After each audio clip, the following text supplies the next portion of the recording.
এই অযোগ্যদেরকে মানে বাঁচানোর জন্য মমতা বন্দ্যোপাধ্যায় তো এই যোগ্যদেরকে ঢাল করেছে, শিকন্ডি করেছে।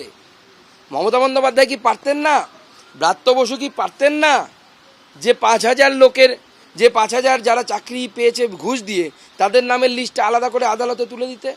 তাহলেই তো যোগ্যদের কিচ্ছু হতো না। যারা যোগ্যতা সত্ত্বেও যাদেরকে এই কষ্টের মধ্যে দিয়ে যেতে হচ্ছে, আমরা তাদের পাশে আছি। প্রয়োজনে আমরা লিগ্যাল সাপোর্ট দেব। এত বড় দুর্নীতির দায় কার? দোষ কার? যোগ্যরাও কেন শাস্তি পাবে?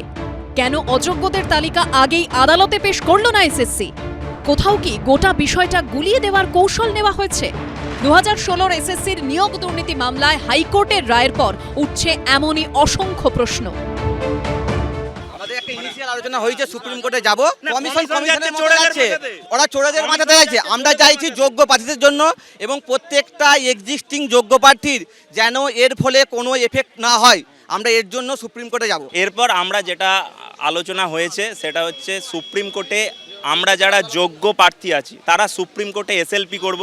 এসএলপিটা শুধুমাত্র স্টে আনার জন্য নয়, এসএলপিটা হচ্ছে যে নতুন করে রিকাস্ট হবে। আমি বারবার বলেছি, রিকাস্ট হওয়ার ফলে যেন কোনো এক্সিস্টিং যোগ্য প্রার্থীর ওপর আঁচড় না পড়ে, এটাও আমাদের সুপ্রিম কোর্টে দাগি থাকবে।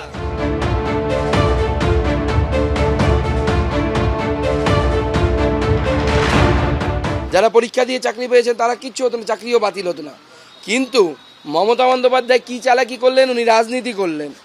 উনি এই 5,000 জন যাদের কাছ থেকে ওনার নেতারা পয়সা নিয়ে চাকরি দিয়েছে, তাদেরকে বাঁচানোর জন্য বাকি 25,000-এর মধ্যে 20,000-কে ঢাল করলেন যারা যোগ্য।